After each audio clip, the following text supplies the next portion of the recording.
Hi, everybody. Today, I thought of talking to you about the office politics. I know every one of us have experienced and experiencing. So, what do you want to know about office politics? That is what is the topic of the day today. And what do you think of when you hear the word office politics? Is it all about backstabbing, spreading malicious rumors, and stacking up? What does that really mean? So, how are we going to deal with it? I think I can talk about few ways which I generally follow and also uh, expect my people during my counseling time to follow so that they can easily handle these office politics. So, how political is your workplace? All workplaces are political to some extent, simply because people bring their personal emotions, needs, ambitions, and insecurities into their professional lives. That is what is the important reason for this politics. We all want to be successful.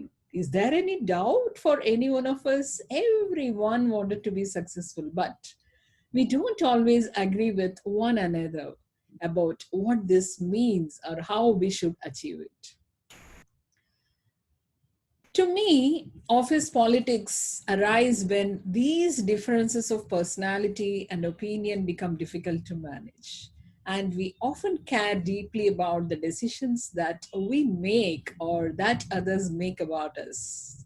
That is what is the biggest thing. So we seek to influence people's choices. We can be straightforward or understand about this.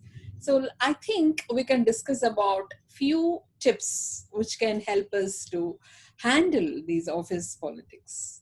The foundation for making politics work for you in a positive way is to accept it as a reality.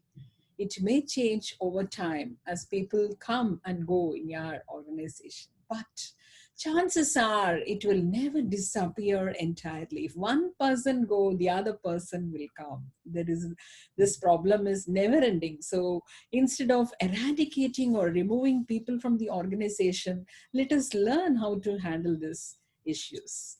So first of all, I would like to talk about to analyze the organization chart, because like the office politics often circumvent the formal organizational structure. So what happens is sit back and observe for a while and then map the political power and influence. In every organization there'll be something like this. So instead of doing that, what we do is we rank the people's job and title. So to do this, we need to ask ourselves some questions like, who are the real influences, who has the authority but tends not to exercise it, who is respected, who champions or mentors others, and who is the brains behind the business. So this is the first thing which I would like to tell. And the second one is to understand the informal network. So once you know where the power and influence lie, it's time to examine people's interactions and relationships to understand the informal or social networks. Watch closely but discreetly and respectively. This is very, very important. And this helps us to find out who gets along and with who, and who finds it more difficult to interact with others. So, in groups or out groups, or sometimes, we have to notice whether connections are based on friendship, respect, or something else. So finally, try to decipher how influence flows and between the parties, and whether there are any interpersonal conflicts or examples or something like bullying. So here, if you believe that you or someone else in your organization is being bullied, take a look at your deal with bullying. That is very, very essential. How are we going to deal with this bullying? So this is going to help us to come out of that, and should not become someone as a target for somebody to bully us. So we have our own individual personality, we have our self-respect, and we have our own abilities and personality, where we don't allow somebody to bully us. And then we need to, third one is to start building the connections. That is very, very important. And now that you know how existing relationships work, you can start to build your own social network and look beyond your immediate team and cross the formal hierarchy in all directions: co-workers, managers, executives. And don't be afraid of politically powerful people. Instead, get to know them and build high quality connections. So that would avoid empty flattery, and be friendly with everyone, but avoid aligning yourself too closely with one group or another. And if you're considering a personal relationship at work, be certain to base it on consent, to avoid any suggestion or illegal or inappropriate influence, and to never break confidentiality. That is very, very essential. And number four, I can say we can develop people skills. That is very, very essential nowadays. That is a 21st century topmost skills. We need to develop our people skills. And as we have seen, politics are all about people. So strong interpersonal skills will stand you in good when it comes to building, maintaining your network. And reflect on your emotions, what prompts them, and how you handle them. And you can also learn to self regulate. You will be able to, you know, think before you act. So that is very, very essential. You need to be conscious about, if I talk this, or if it happens like this, how it's going to affect the situation, how it is going to affect a relationship, or how the other person is going to feel about it. So that little bit of thinking has to be given before doing anything. And this kind of emotional intelligence, like, helps you to pick up on other people's emotions too, and to understand what kind of approach they like or dislike. And then number five, I can say something like, make the most of your network. So we need to make use of the best of what we have in our network. So through your relationships, like, you can build your personal brand and raise your team's profile. So when you communicate your achievements to your connections, they might open up opportunities to shine for you and your team and your boss. So they can also act as a bridge between you and the other colleagues. So that is also very important. And number six, what I would like to tell you is, be brave and don't be naive.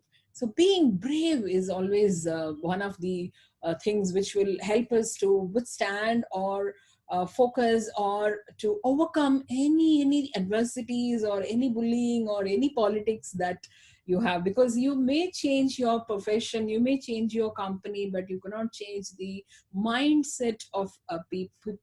Because even if you change your company, don't feel or believe that you will not have any politics. Politics will be there everywhere. Only thing what we need to do is, we need to learn how to overcome that. So your first instinct may be to keep your distance from people who practice bad politics. I know. And in fact, the opposite can be more effective. The expression, like, keep your friends close and your enemies closer. So you may be surprised, what is this? Should I keep my enemies closer? But you have to. So often it applies to your office politics also. So get to know the gossips and manipulators better. So be courteous, but guarded, as they may repeat what you say with a negative spin.